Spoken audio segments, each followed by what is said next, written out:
اسرائیل کی جارحیت کو کور دینے کے لیے مغربی اور امریکی حمایت جو ہے وہ بڑی صفاقی سے اس وقت جاری ہے۔ بخاری صاحب، جمعے کو جو متحدہ عرب امارات کی طرف سے جو ایک قرارداد پیش کی گئی جس میں 15 میں سے 13 اراکین نے اس کے حق میں ووٹ دیا، لیکن امریکہ نے اس کو ویٹو کر دیا، یہ کہہ کر کہ ہم جنگ بندی کے اس لیے خلاف ہیں کیونکہ ان کا دعویٰ یہ ہے کہ اس سے صرف حماس کو فائدہ ہوگا۔ تو کیا جو اتنا انسانوں کا جو قتل عام ہو رہا ہے اور جو بنیادی انسانی حقوق ہیں ان کی پامالی جاری ہے بڑی تیزی سے، اور جس حد تک ظلم و بربریت جاری ہے، کیا یہ وہ ان کی ایگو کی سیٹسفیکشن کے لیے یہ ساری چیزیں ضروری ہیں؟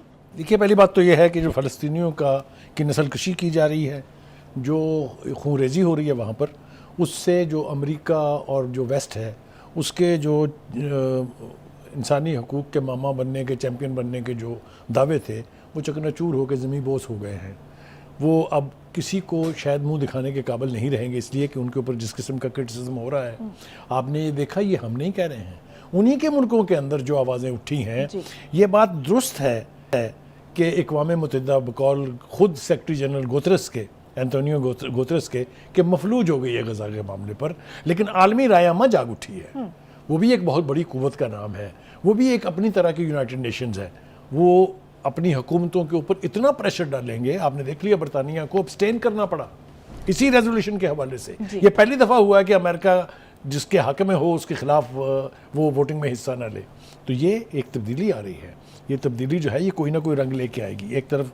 دوسری طرف یہ کہ وہ بقول فیض کے، مجھے بعض اوقات فیض بلا وجہ یاد نہیں آتے ہیں، میں آپ کو بتاتا ہوں اس کی وجہ، کہ نثار میں تیری گلیوں پہ اے وطن کے جہاں، چلی ہے رسم کے کوئی نہ سر اٹھا کے چلے، جو کوئی چاہنے والا طواف کو نکلے، نظر چرا کے چلے جسم و جاں بچا کے چلے۔ یہ فیض صاحب کی نظم ہے۔ آپ کو یاد ہوگا کہ 60 کی دہائی میں کے آخر میں وہ بیروت جا بسے تھے، کیونکہ یہاں پر کی حکومت جو اس وقت تھی، ملٹری ڈکٹیٹرشپ تھی، اس میں ان کا جینا جو ہے وہ حرام کیا ہوا تھا۔ تو وہاں سے جا کے انہوں نے ایک میگزین نکالا تھا طلوع کے نام سے، جس نے بنیادی طور پر وہاں فلسطین کی جو جدوجہد آزادی ہے اس کو اجاگر کیا تھا۔ تو یہ ریفرنس میں نے بلا وجہ نہیں دیا ہے، ایک بات یہ ہوگی۔ دوسری طرف یہ کہ حماس کو ختم کرنے کی جو خواہش ہے نیتن یاہو صاحب کی، وہ یقینی طور پر ایک دن انہیں لے ڈوبے گی، اس لیے کہ پورے اس عرصے میں ہم نے قتل و غارت گری کی جو انتہا دیکھی ہے، میرا نہیں خیال کہ لیونگ ہسٹری میں نے اور آپ نے یہ دیکھا ہو۔ اس کے باوجود آج تک فلسطین کے ایک شخص نے حماس کے بارے میں ایک لفظ نیگیٹو نہیں کہا۔ اس کا مطلب یہ ہے کہ پوری فلسطینی قوم حماس ہے، اور قوموں کو نہیں ختم کیا جا سکتا، جتنی مرضی آپ خواہش کر لیں اس کی، یہ ممکن نہیں ہے۔ دیکھیے اس وقت صورتحال یہ ہے کہ ریئلائزیشنز آ رہی ہے قوموں کو۔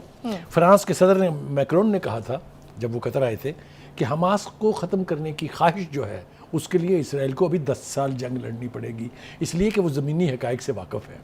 ان کو معلوم ہے جو ایک نئی طرف کو یہ پوری صورتحال جانے والی ہے، میں اس کا اپنے پروگرام کی وساطت سے ذمہ داری سے اظہار کرنا چاہتا ہوں کہ یہ تو بالکل ٹھیک ہے کہ آپ چن چن کے حماس کو یا حماس کے لوگوں کا قتل عام کر رہے ہیں، لیکن ایک ایک جان کی قیمت آپ نے چکانی ہے۔ اسرائیلیز جو ہیں ان کو یہ معلوم ہونا چاہیے کہ حماس صرف غزہ میں نہیں بستی، حماس دنیا کے ہر کونے میں ہے جہاں جہاں فلسطینی ہے، اور وہ مسلمان تنظیمات جو سمجھتی ہیں کہ بہت زیادتی ہو رہی ہے فلسطین کے ساتھ، اگر وہ انہوں نے فیصلہ کر لیا بدلہ لینے کا، تو نہ کوئی امریکی، نہ کوئی برطانوی، نہ کوئی اسرائیلی، کوئی یہودی اپنے آپ کو پھر محفوظ نہ سمجھے۔ یہ جس طرف بات جانے والی ہے، خون پھر دنیا جہان کی سڑکوں اور گلیوں میں بہے گا۔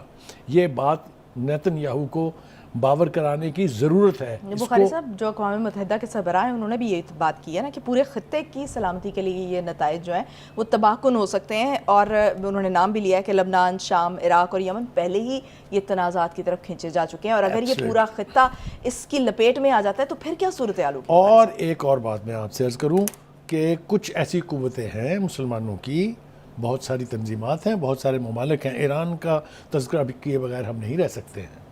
یہ سمجھ لینا کہ یہاں جو کچھ بھی اسرائیل اور یہ صہیونی کر رہے ہیں کوئی ان کو پوچھے گا نہیں، یہ میرے خیال سے غلط بات ہے۔ آپ نے دیکھا کہ یمن ایک چھوٹی سی قوت ہے اس خطے کی، اس نے چیلنج کرنا شروع کر دیا نا انٹرنیشنل واٹرز کے اندر جتنے بھی جہاز پرو اسرائیل یا اسرائیل کے لیے کوئی چیز لے جانے والے ہیں. 3 جہازوں پر اٹیک ہو چکا ہے، ایک اغوا ہو چکا ہے، آپ کے سامنے ہے.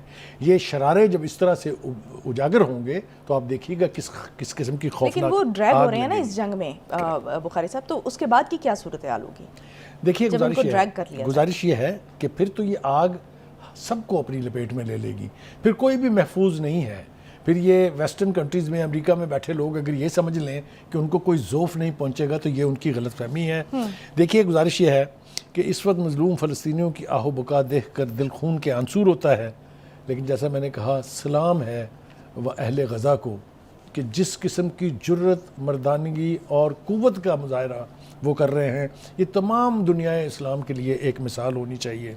مسلمان قیادت سے ہم یہ مطالبہ اور دردمندانہ اپیل کرتے ہیں کہ خدا کے واسطے اس بے دریغ نسل کشی کو، اس قتل و غارت خونریزی کو چیلنج سمجھ کے ایکٹ کریں. اس کے اوپر صرف زمانی جمع خرچ سے کچھ ہونے والا نہیں ہے.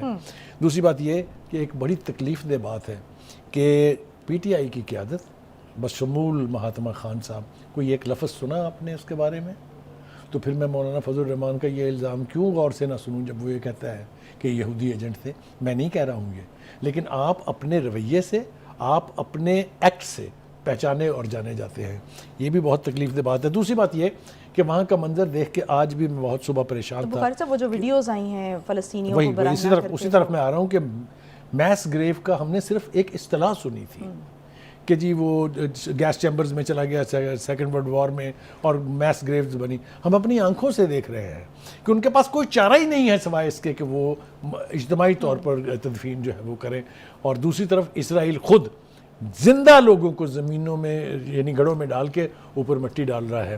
یہ کس طرح سے ہم سب کچھ برداشت کریں گے اور یہ کیوں ہمیں برداشت کرنا چاہیے؟ مجھے تو اس بات کی سمجھ نہیں آ تو رہی بخاری ہے. صاحب قطر ایک دفعہ پھر سے یہ کہہ رہا ہے کہ آپ جس طرح سے اسرائیلی یرغمالیوں کی رہائی کو انفورس کر رہے ہیں، یہ انفورس کرنے سے کچھ نہیں ہوگا، آپ کو مذاکرات کی طرف واپس آنا پڑے گا، اور اگر آپ ایسا کر رہے ہیں تو پھر وہ جو مذاکرات کے امکانات ہیں اس کو یہ چیز آپ کی یہ جو ایکشن ہے یہ محدود کر رہا ہے. میرے خیال سے صحیح سمت میں انہوں نے اشارہ کیا ہے، اس لیے کہ ابو عبیدہ جو ہے اسپوکس پرسن ہے حماس کے، انہوں نے کہا کہ اگر نیتن یاہو کا خیال یہ ہے کہ وہ جنگ کے ذریعے یرغمالیوں کو رہا کرا لے گا تو یہ خواب دیکھنا اس کو چھوڑ دینا چاہیے.